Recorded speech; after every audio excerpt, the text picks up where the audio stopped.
subject put together: spirituality and character.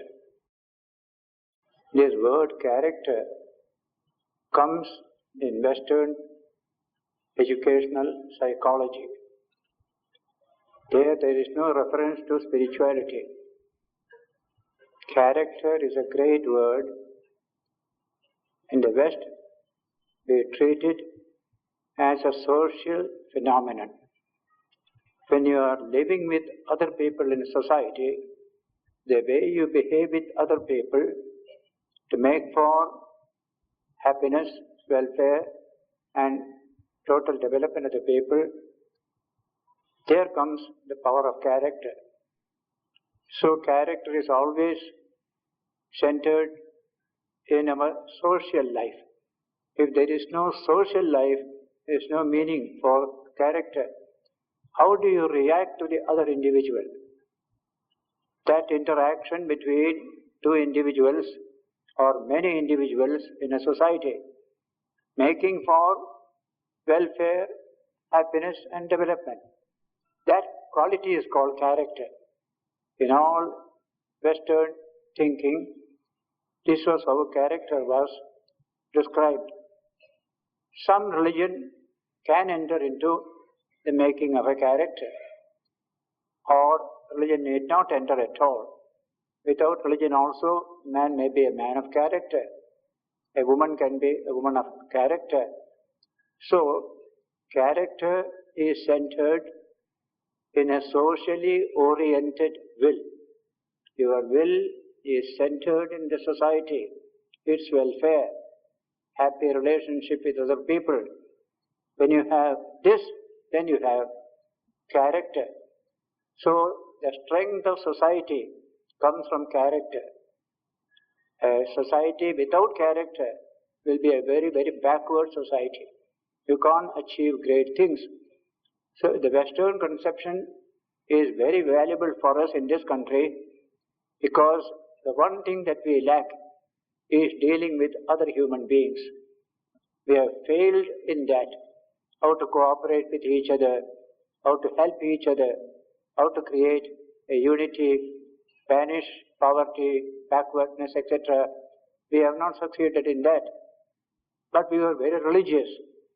So you can see in India, very religious people, but character is lacking. Means the capacity to handle the human situation is lacking.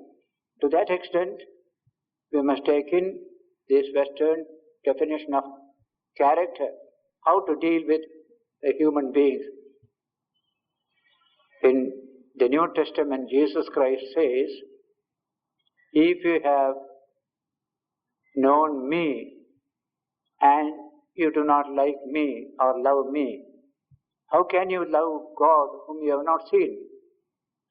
Here you have seen me. You don't know how to establish happy relations with me, but you are eager to establish happy relations with God, whom you have not seen at all.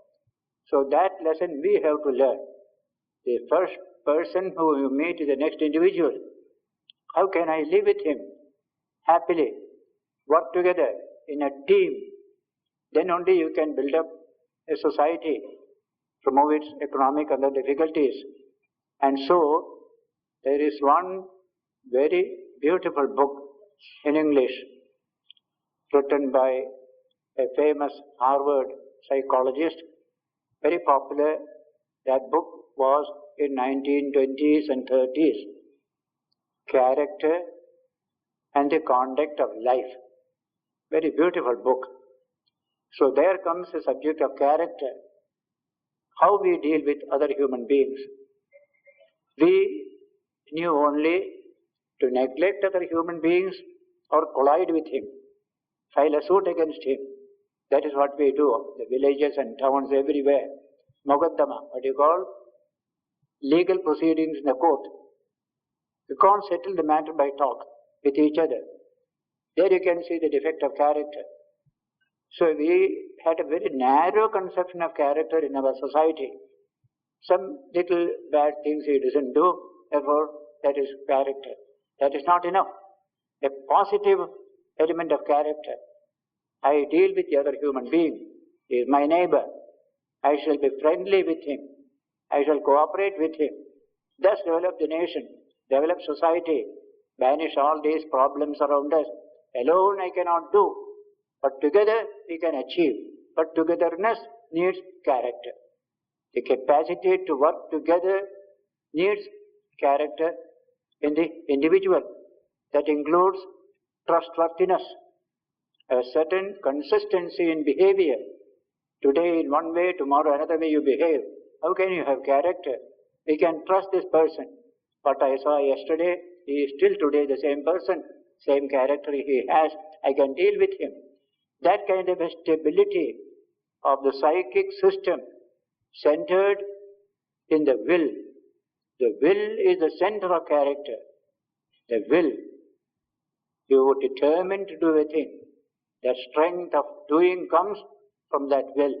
So I defined character as socially centered will. The will can be centered in myself. I will get everything for myself. I don't care for others. Then there is no character. The will must be oriented towards society, towards the people. Then only character will come. And out of the will comes all energy, all power, that determination, I shall. Now how much strength of mind comes when you try to develop character. So from childhood onwards, we help a child to develop that kind of a socially oriented will. How do you deal with other children? Be friendly, be helpful to each other, cooperate with each other.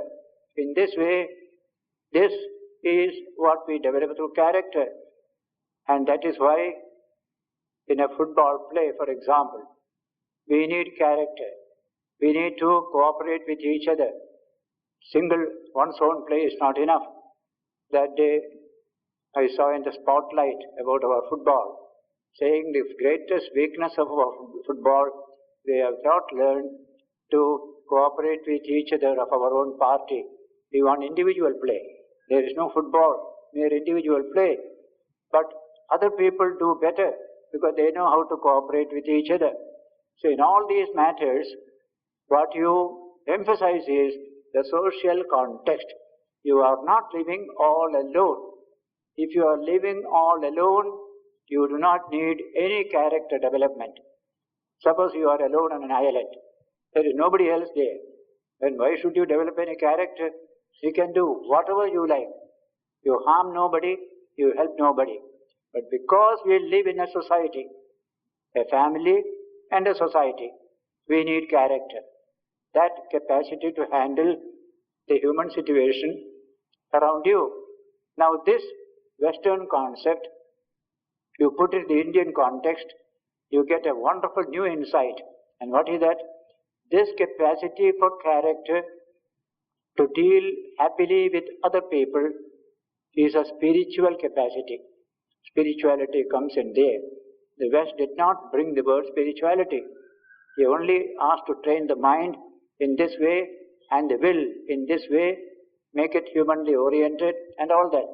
But we are going to tell, from the point of view of our philosophy, the Vedanta, that this quality is a spiritual quality. The capacity to go beyond your own limitation and establish happy relations with others is a spiritual capacity. It will not come unless a deeper dimension in yourself finds manifestation. That is the spiritual nature of the human being. Therefore, spirituality becomes related to character. Spirituality is tested by the quantity of character that you possess. The higher the character, the greater is the spiritual quality of the human life. Don't separate these two. We have separated these two plenty in India. We may be very religious, very pious, but we may not have any character at all. We can have that kind of thing plenty in India. You go to Tirupati, go on weeping there, pay 2,000 rupees for one Kalyanam ceremony, come home and do all the evil, no harm. We never found any difficulty to combine these two. There comes this problem. Religion must make for spiritual growth in the individual. Otherwise it is absolutely meaningless. Absolutely pay some money to a priest, do some ritual and come away. Is that religion? What has happened to you? Have you grown spiritually? Have you manifested the divine within even a little? That question we never asked. And so we could combine any amount of evil and any amount of ritualistic religion. We combine these two today, taking the Western experience also into view, because they have built up healthy societies. Everybody has food to eat. Even animals have food to eat. We don't have it here. Millions of people are starving, and yet here we are very religious, weeping in the name of God all the time. What is this religion for? It has no meaning at all. So, that character which the West has developed, we put it in our context, and that context is Vedanta, which Vedanta says every human being has a spiritual dimension of personality. Apart from the body, there is the divine, the Atman, that is our true nature. That is the central teaching of Vedanta. How does character come?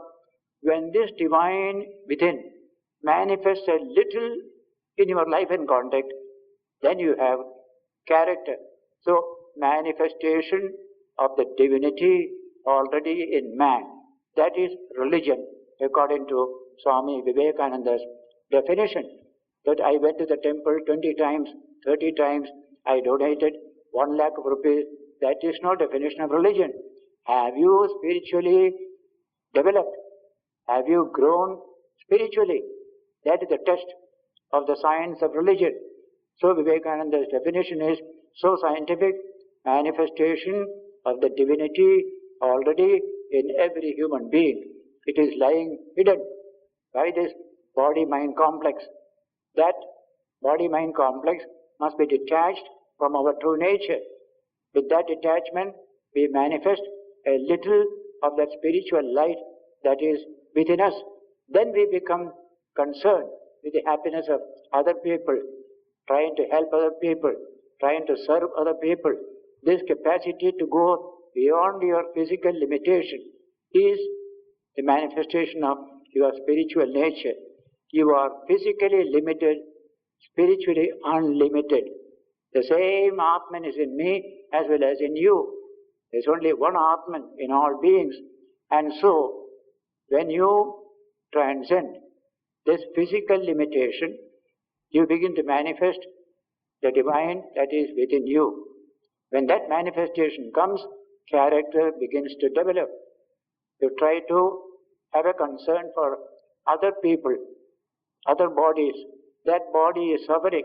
When my body suffers, I attend to it. Why not now attend to another body which is also suffering? This capacity can come to you only when you expand your spiritual awareness. We call it Adhyatmika Vikasa. Vikasa means expansion. Till now it was confined within my body, my little I and little body. That's all. There is no character there. But when you begin to look out, try to see suffering there. I am there to serve you, to help you. I go beyond myself, physically speaking. But spiritually there is no going beyond. My spiritual nature is infinite, but it is tied down to this finite body system. I release it from that tying down condition. I feel oneness with all. In this way, we develop character, means we develop our spiritual quality. Spirituality and character become one and the same. Character is the manifestation of your spiritual nature. This is what we in India have to understand. In children's behavior, we can mark whether they are going in the direction of spiritual development or getting tied up within their own petty physical system. Selfishness, self-centeredness, in that kind of pettiness where there is no character at all. In Ramakrishna's parables, there is a small parable which says the father had 2 children. When he returned from the shop, he brought 2 beautiful mangoes. He gave 1 mango to each of these 2 sons. The elder boy found the mango very fine, straight away went to his room, locked the door, ate the mango, rubbed his face, and came to the courtyard to play with other children. The second boy got the mango, found it fine, straight away went to the courtyard, shared it with all the other children who were there. Now here are two actions behind which are two states of mind. In the first mind, there is this body controlling the entire human system. Its own interest only it knows. Whereas the second boy, you find he is able to go beyond this little body, feel one with other bodies as well. There you can see the spiritual growth. So the spirit of oneness is what spirituality gives you. And along with that oneness, the spirit of service. I am with you. I am your servant. I am here to help you. I am not making my body my prison. It is only a house to live in. Why should I remain tied up in this little prison? I can release myself, expand, expand. The word is expansion. Vivekananda said, all expansion is life, all contraction is death. What a beautiful expression. All expansion is life, all contraction is death. When your heart expands, you take in other people's welfare into your consideration. Today in India, about 300 million people are weaker sections. Who feels for them? Nobody feels for them. No administrators, no teachers, nobody cares. No doctors, nobody cares. Just a small minority of well-developed people we have in India. All the rest are tied up within their own system. That's why we lack character efficiency, character strength. That is why 5-year plans do not succeed. 50,000 crores of rupees we spend.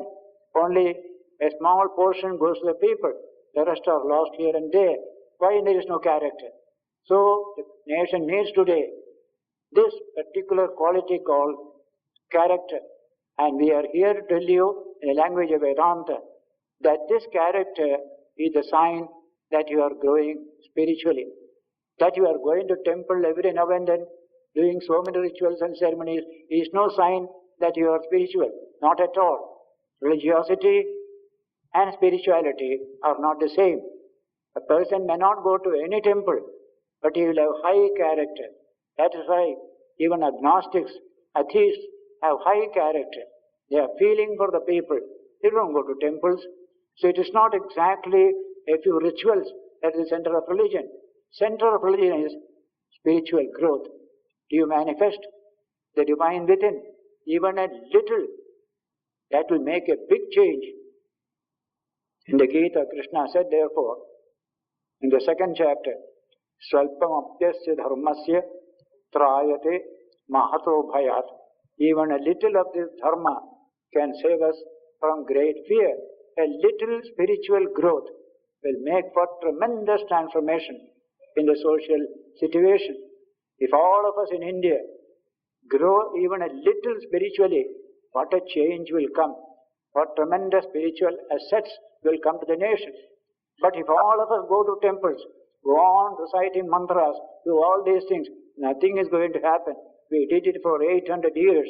Nothing happened except foreign invasion and subjection. The character was lacking. Capacity to work together was lacking. Uniting together, putting energies together to tackle human problems were lacking. Therefore, today we have to realize this idea, which is what Vedanta teaches you, which includes the Western concept of character. Character and conduct of life. That book I refer to, McDougall. William McDougall is the author. It was very popular. When I was a Brahmachari in Mysore, we all used to read that beautiful book. So today, Vivekananda brings you the harmonizing of the Western concept of character, our own concept of spirituality, Vedantic spirituality. We are essentially spiritual, only we don't know it. We don't know how to manifest it. What's the use of knowing, having spirituality without manifesting it? If you put a light and put it under a bushel, it doesn't give light at all. It must be open. Then only light can come out. So this body-mind complex must be a little more transparent so that light can come out. That training we have to give to our body and the mind to develop our character. When I do an action, I do something to the world outside. Suppose you dig the earth, you are doing something to the earth, but you are also doing something to the mind at the same time. Watch what is going on in the mind. See the mind getting refined, purer, nobler, more devoted to the welfare of others. Every action must see this also happening within me. That is how we develop our character. This body should not entirely engulf me. Don't have the body like a prison. Let it be merely a house in which you live. What a difference between a home and a prison. In both you live, but in the prison you have no right to come out, you have no right to go in. You are there. Whereas in the body, you can stay here, you can go out of the body, touch other bodies, do good to the other bodies. All this you can do. So don't make the body into a prison. That is the language of Vedanta. Use the body as an instrument, as a servant, not the master. That's a beautiful idea. Therefore, character development is the purpose of education. What kind of character comes? That Western education is efficient, is shown by the achievements which they have these 300 years. Nobody is starving. Even animals are so fed. Look at our animals, dogs and cats and other animals, even cows, everyone. So half-fed. What to speak of animals? Human beings are half-fed. Why? We don't have that character as a nation. Whereas there, they won't allow anybody to starve. Their cows are healthy. I have seen cows grazing in Holland on the side. It's a sight to see. And dogs, well-fed. Cats, well-fed. Men and women, well-fed. Why? They have character. We are very religious, but we have no character. Therefore, there are so many people half-fed. Human beings, animals, all. So that is a challenge. Practical religion, practical Vedanta insists upon this development of character strength. When I address administrators, I tell this: what do we lack in India? We have plenty of natural resources. Countries with very little resources have advanced very high economically, like Japan. Very little natural resources in Japan. We have plenty of water. Similarly, we have brain, intelligence, we have plenty in India. No lack of intelligence. Yet we are not developing. We are not solving our problems. One thing is lacking. That is called money power, brain power, and the third is character energy. That is lacking. If that comes, he will go up like anything. Tremendous development will take place. And Vedanta gently whispers to you, that is the sign of being religious, that you are getting spiritual. You have a spirit of service. You go beyond your little body and try to feel oneness with other bodies in society. That is a sign of being spiritual. None lives except he or she who lives for others. The rest are more dead than alive, is a sentence Swami Vivekananda wrote from America to the Maharaja of Mysore in 1894. None lives except he or she who lives for others. The rest are more dead than alive. There you find the emphasis on character. India developing character energy. Character energy can bring 10 rupees benefit out of 1 rupee. If character is not there, 100 rupees will bring only 10 rupee benefit. That's what you are seeing in India today. So what we need today, both from the political side and the spiritual religious side, is character in the people, capacity to work together, feeling for others, not being confined to one's own body, its own welfare, etc. So we combine these two subjects, spirituality and character. And remember, character is measured By this capacity to take your will towards the people around you for their welfare. And spirituality is measured by the element of character that you possess. You may do anything. There are religious people who can go on weeping in the name of God. They go into ecstasy, do this and that, but that doesn't make for character. Absolutely no character at all. Tears can be made today by psychological method. You go to a laboratory, they will touch a particular part of the brain and you go on weeping plenty. That doesn't make you anything better. Therefore, we have put a more solid foundation for character.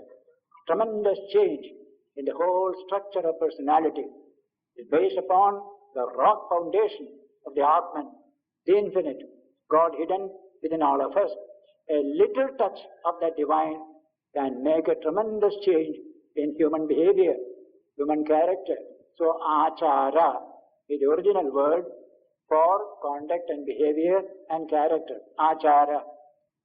Sarvagamanam achara prathama pariyashyate. All the Vedas stress on achara. Achara hinam napananti Vedaha. Vedas do not support a person who has no achara, who has no character, whose behavior is not proper. So, we have this emphasis. Ultimately, the word achara come to mean only the customs and ceremonies that you do every day. That is the poor meaning that we gave to the word achara. That is not the meaning. Achara means acharana, conduct, behavior, interhuman relation. All that is called achara. Character is just there. There, if you can stand well, you are spiritual. Tell yourself you are spiritual, that you did not get into some trance or ecstasy to become spiritual. Spirituality can be very firm. A Gandhi had a high character. He was not in trance or any such thing, but he has the touch of the divine within, made him a Mahatma, a Maha-Atma, infinite Atman, not a limited Atman. This is a great subject which our people must consider. We are very religious as a people. Only we have to give a scientific turn to that religion, that concept of religion. Not mere ritual, ceremony, shouting, any one of these. No. Character. Have you character? Then you have religion. Can you serve others? Then you have religion. This is the orientation that Swami Vivekananda gave to our religious impulses. These impulses are beautiful. The bhakti impulse is wonderful. Jnana impulse is wonderful. But we failed to deal with the other human being based on this bhakti and this jnana. Now we have to learn that art. That is how we can build up a healthy India, where everybody is happy, cheerful. We did not try to go to heaven. We'll make heaven here itself. This possibility is there in this Vedantic teaching. That is Swami Vivekananda's practical Vedanta, and that is the central message of the Bhagavad Gita. The best textbook on practical Vedanta, Vivekananda said, is Bhagavad Gita. There you will find plenty of these beautiful ideas, character, conduct, behavior, all that is stressed there. So I am very happy to be with you.